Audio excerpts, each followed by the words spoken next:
You know that quiet moment at a busy dinner table where everyone is laughing, but you find yourself staring at the empty space above their heads? You are not detached or trying to be distant. Your mind is simply running a secondary simulation beneath the surface of the conversation. You are tracking the unsaid motives, the structural patterns, and the subtle shifts in room energy. While everyone else experiences the immediate moment, you are automatically processing the broader system behind it. It can feel deeply exhausting. You have likely spent years assuming this mental distance meant something was wrong with your personality. Here's what psychology actually tells us about minds built to process reality at a higher resolution. Cognitive psychology categorizes higher-level thinking through the framework of mental abstraction and structural synthesis. Most human cognition operates on first-order thinking, which focuses on immediate facts, single causes, and direct outcomes. Higher-level thinkers naturally default to second- and third-order thinking. They do not just analyze an isolated event. They analyze the overarching network of variables that created the event in the first place. Psychologist Jean Piaget called this formal operational thought, the cognitive stage where an individual moves beyond concrete reality into purely hypothetical and systematic reasoning. Your brain treats information as an interconnected web rather than a series of standalone points. When you encounter a simple problem, your mind automatically maps the long-term ripple effects, systemic consequences, and underlying mechanics. Imagine sitting in a routine team meeting at work, where everyone is debating a surface-level fix to a sudden problem. While others react to the immediate symptom, you clearly see the hidden structural flaw that caused it 3 months ago. You try to explain the root cause, but your words seem to land like a completely foreign language. People stare back at you blankly because they are looking at the immediate fire, while you are looking at the entire blueprint of the building. You quietly back down, smile, and let them implement the temporary Band-Aid. It creates a strange, quiet kind of isolation. You are physically in the exact same room as everyone else, yet living in a completely different mental timeline. This persistent mental gap is directly linked to a psychological construct called the need for cognition, developed by researchers John Cacioppo and Richard Petty. People with a high need for cognition naturally seek out complex information and derive genuine internal satisfaction from effortful mental processing. Their prefrontal cortex exhibits enhanced functional connectivity across disparate brain regions, allowing for rapid cross-domain pattern recognition.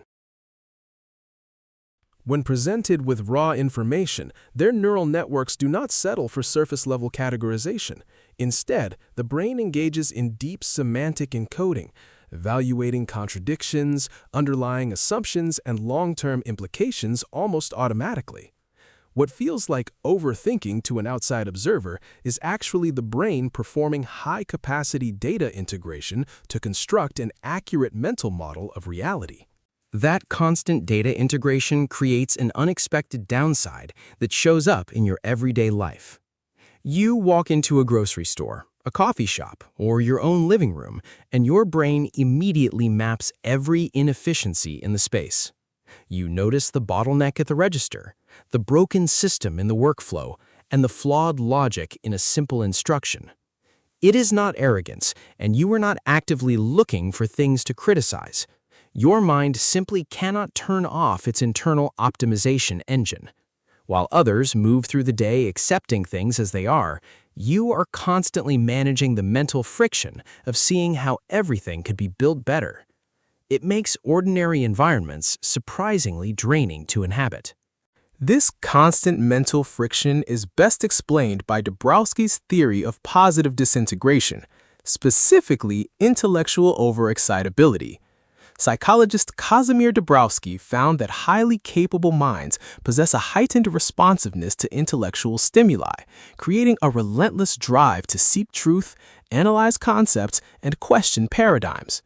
Neurologically, this maps to a higher baseline level of cortical arousal and reduced sensory gating in the brain. Sensory gating is the neural filter that blocks out irrelevant background information. When your brain features reduced sensory gating, it admits a vast stream of subtle data from your environment. Your prefrontal cortex must continuously organize this massive intake, making low-stimulation environments essential for your recovery. What looks like oversensitivity is actually an unfiltered cognitive intake system working at max capacity.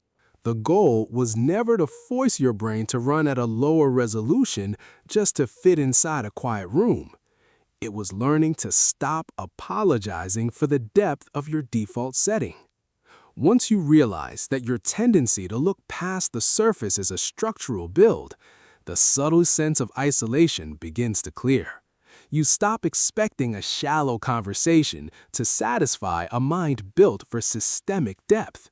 You stop forcing yourself to agree with surface-level fixes just to keep the peace. You choose the few real, deep connections over the 10 noisy ones that drain your battery. You accept that navigating the world with fewer filters takes more cognitive recovery time. And you finally allow your mind to exist at its natural frequency without needing to explain why. You can watch the rest of this ongoing series right now over on our channel.